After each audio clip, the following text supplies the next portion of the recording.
हरिओम. अध्यात्म उपनिषद योगदास श्री जयगणेश जोशी यांनी केलेले निरूपण. श्लोक क्रमांक 25. चित्तमूलो विकल्पोयम चित्ताभावेन कश्चन अतश्रितम समाधेयी प्रत्यग्रूपे परात्मनी. सर्व प्रकारच्या विकल्पांना मूलतः चित्त हेच कारण आहे. परंतु जर चित्तभाव नसतील तर तेथे कसलाही विकल्प नसेल. म्हणून परमचैतन्यावर, परमशुद्ध आणि परमपवित्र अशा परमात्म्यावर चित्त एकरूप कर. चित्त मनाचे 4 प्रकार आहेत. बाह्यमन. एक बाह्यमन. बाह्यमन व्यवहार पाहत असते, तेच प्रत्यक्ष कृती करत असते. बुद्धीकडून जीवात्म्यासाठी बाह्य ज्ञानाचे विश्लेषण प्रक्षेपित झाल्यावर हेच चित्त ते मधल्यामध्ये आगंतुकपणे स्वतः ग्रहण करते आणि उपभोग शमवण्यासाठी कर्मेंद्रियाकडून त्याप्रमाणे वर्तन करून घेत असते. याला चित्त असं म्हटलं आहे. बाह्य जगाशी याचा संबंध येत असतो. यामुळे तेच भौतिकाकडे, त्यातील वस्तुजगताकडे, त्याच्या भोगापवर्गतेकडे आकृष्ट होत असते. यालाच उपभोगांची इच्छा असते, लज्जत असते, हाव असते. हेच संचित निर्माण करते, ते उपभोगते आणि त्यात नवीन भर घालते. 2 अंतर्मन. अंतर्मन सूक्ष्म मनाकडून मिळालेल्या प्रेरणा बाह्य मनाला देत असते. बाह्य मनाने तसे वर्तन न केल्यास ते बाह्य मनाला त्याची सतत जाणीव करून देत, टोचणी देत राहते. यामुळे चित्ताची बहुविधा मनस्थिती होते. हे करू की ते करू की आणखी काही करू, यालाच मनाचा गोंधळ झाला असे म्हणतात. 3 सूक्ष्म मन. सूक्ष्म मन अंशात्म्याने जीवात्म्याला दिलेल्या सत्प्रेरणा अंतर्मनाला देत असते.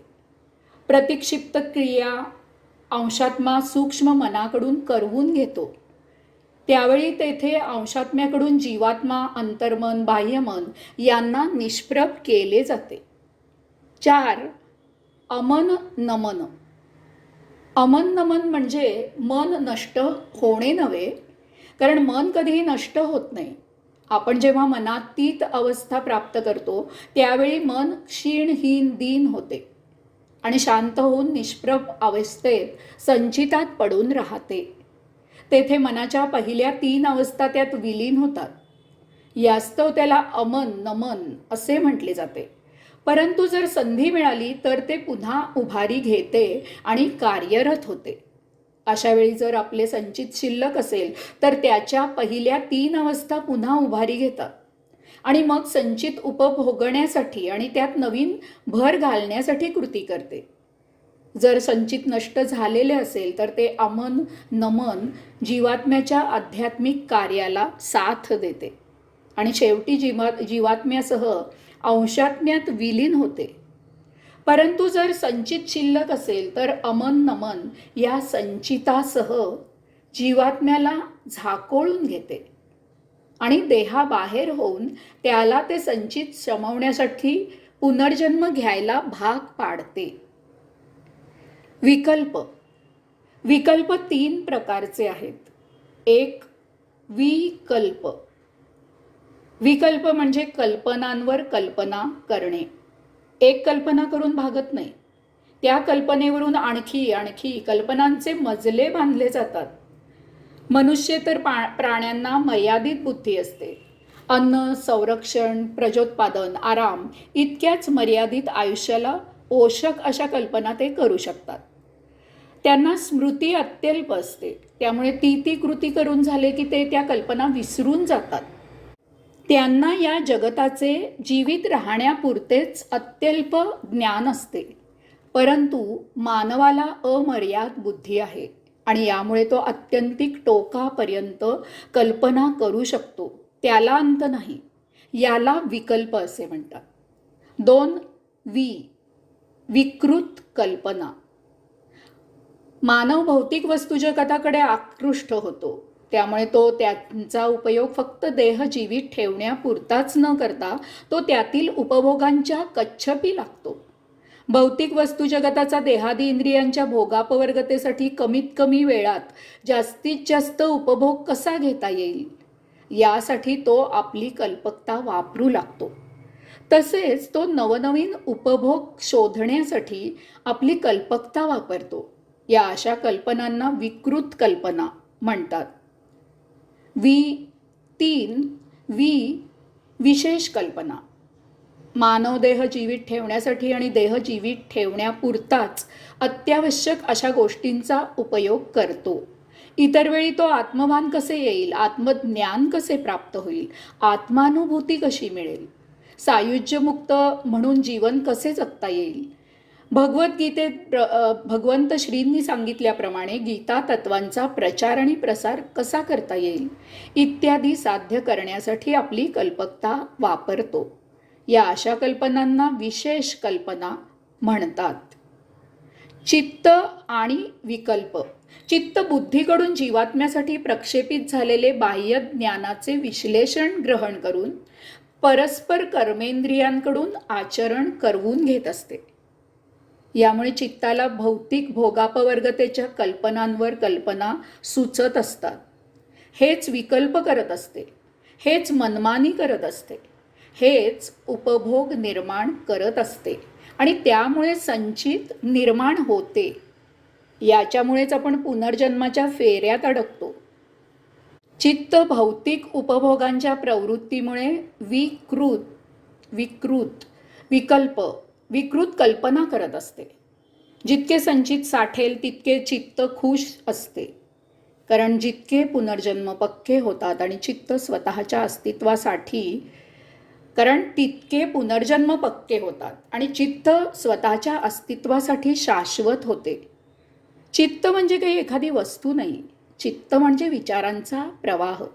यामुळे चित्त सूक्ष्म आहे. चित्तात विचारामागून विचार होत असतात. त्यांची पूर्तता होते की नाही याची चित्ताला प्राथमिक स्तरावर पर्वा नसते. ते सतत कल्पनांवर कल्पना लढवत असते, सुचवत असते, संचित साठवत असते.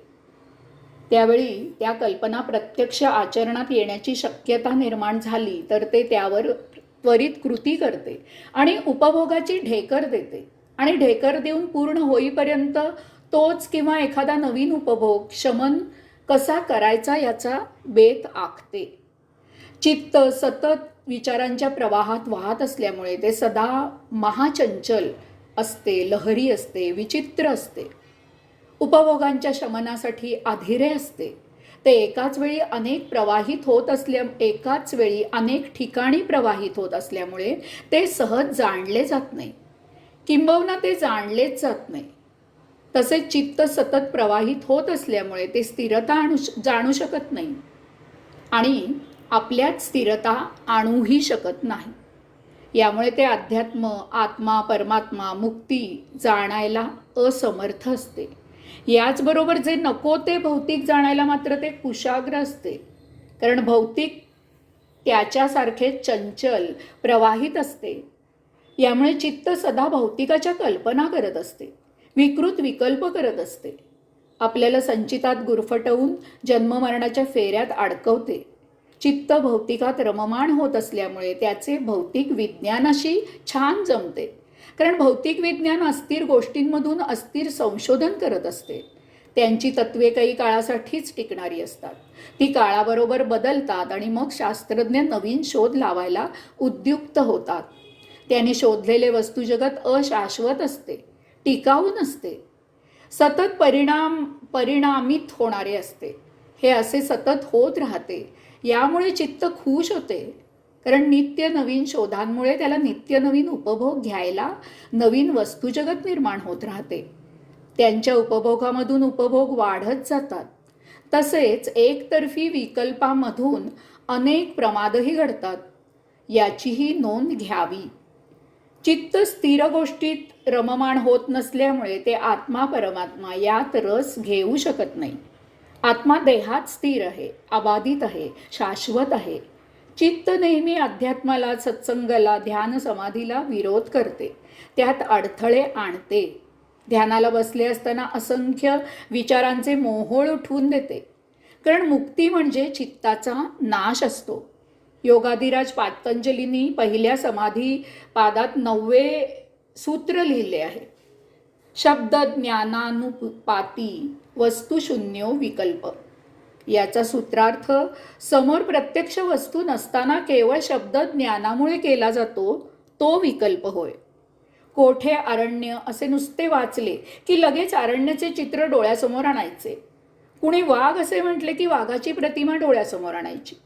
इतकेच काय, तर कुणी म्हटले की सशाला शिंगे असती तर कशी दिसली असती, तर असे प्रत्यक्ष नसताना लगेच शिंगे असलेला ससा डोळ्यासमोर आणायचं. जिज्ञासूंनी अधिक निरूपणासाठी माझे पातंजल योगबोध हे पुस्तक वाचावे. अर्थात हेही सत्य आहे की मानवाने माशासारखी पाण्यात संचार करायची कल्पना केली म्हणून पाणबोटीचा शोध लागला. मानवाने पक्षाप्रमाणे आकाशात उडायची कल्पना केली म्हणून विमानाचा, यानाचा शोध लागला. आता हे भौतिक आयुष्यासाठी कितीही उपयुक्त असले, प्रगतीचे असले, तरीही याचा अध्यात्मासाठी, मुक्तीसाठी काहीही उपयोग नाही हे लक्षात घ्यावे. यास्तव अध्यात्म चित्तभाव निरोध करायला शिकवते. त्यायोगे विकल्प थांबतात आणि ध्यानसमाधी लावणे सुकर होते. येथे ऋषी हेच सांगत आहेत की जर चित्तभाव नसतील तर विकल्प नसतील आणि मग अध्यात्म, ध्यानसमाधी शक्य होईल. त्यायोगे मुक्तीची यात्रा सुरू राहील. चित्तभाव निरोध. येथे ऋषी चित्तभाव निरोध करायला उपाय सुचवत आहेत. ते सांगतात की त्यासाठी परमचैतन्यावर, परमशुद्ध आणि परमपवित्र अशा परमात्म्यावर चित्त एकरूप कर. येथे 2 गोष्टी महत्त्वाच्या आहेत. एक म्हणजे पावित्र्य आणि दुसरी म्हणजे एकरूपता. पावित्र्य. येथे प्रत्यग्र असा शब्द वापरला आहे. त्याचा अर्थ आहे सदा असलेले, सदा शुद्ध आणि सदा पवित्र असलेले. हे परमात्म्याचे विशेषण सांगितलेले आहे. अशा प्रकारे परमात्म्यावर एकरूप व्हायचे असेल तर आपण एकरूप होणारेही शुद्ध आणि पवित्रच असायला पाहिजे, तरच एकरूपता शक्य होईल. आपण शुद्ध आणि पवित्र होण्यासाठी सुरुवातीला सूत्रामध्ये चित्त आणि विकल्प याची चर्चा केलेली आहे. जर आपण चित्त विकल्पापासून मुक्त केले तर ते आपोआपच विचारातीत होईल. आपण अनावश्यक उपभोगांपासून दूर होऊ. संचित संपुष्टात येऊ लागेल. नवीन संचिताची भर होणार नाही. त्यायोगे आपण शुद्ध आणि पवित्र होऊ आणि मग एकरूपता साध्य होईल. एकरूपता. अशा प्रकारे शुद्ध आणि पवित्र होण्यासाठी चित्त विकल्पापासून दूर जाण्यासाठी एकरूपता आवश्यक आहे. चित्त तर चंचल, लहरी, सतत प्रवाहित होणारे आहे. यास्तव चित्ताची एकरूपता साध्य होण्यासाठी चित्ताच्या या मूलभूत स्वभावाच्या विरुद्ध कृती करायला पाहिजे. आपण नदीच्या किनारी बसलो आणि नदीच्या वाहत्या पाण्यावर जर पाहत राहिलो तर आपले लक्ष त्या वाहत्या पाण्याप्रमाणेच वाहते राहील. त्या पाण्याच्या पृष्ठभागावरून काय काय वाहत आहे याचा शोध घेत राहील. परंतु जर आपण त्याच नदीच्या वाढत्या पाण्यात एका ठराविक बिंदूवर नजर स्थिर केली तर पाणी वाहत असले तरीही आपली नजर पाण्याच्या त्या विशिष्ट बिंदूवर स्थिर होईल. हीच साधना चंचल, लहरी, प्रवाहित असलेले चित्त एकरूप होण्यासाठी करायची आहे. पांढऱ्या कागदावर एक छोटा काळा ठिपका काढा आणि कागद भिंतीवर अडकवा. आता योग्य अशा अंतरावर त्या काळ्या ठिपक्यावर लक्ष केंद्रित करा किंवा खोलीत फरशीवर त्या फरशीच्या रंगाच्या विरुद्ध रंग असलेली एखादी छोटीशी वस्तू ठेवा. कॉटवर बसा आणि त्या वस्तूवर लक्ष केंद्रित करा. अशा प्रकारे चंचल, लहरी, सतत प्रवाहित असलेले चित्त एकाच ठराविक बिंदूवर स्थिर होऊ लागते. ही सवय नित्य व्यवहार करताना लावून घ्या. म्हणजे कल्पना करायची चित्ताला सवय क्षीण होईल. यात प्रगती झाली की ध्यानाच्या वेळी चित्त अडथळे आणत नाही, ते त्याला सहयोगी होते. हे सहयोगी होणे महत्त्वाचे आहे. नाहीतर चित्तातील विचार थांबले की ध्यानाऐवजी झोप येते. येथे तसे होत नाही. चित्त ध्यानात एकरूप होते आणि त्या योगे आपण ध्यान समाधी साध्य करू शकतो. हरिओम.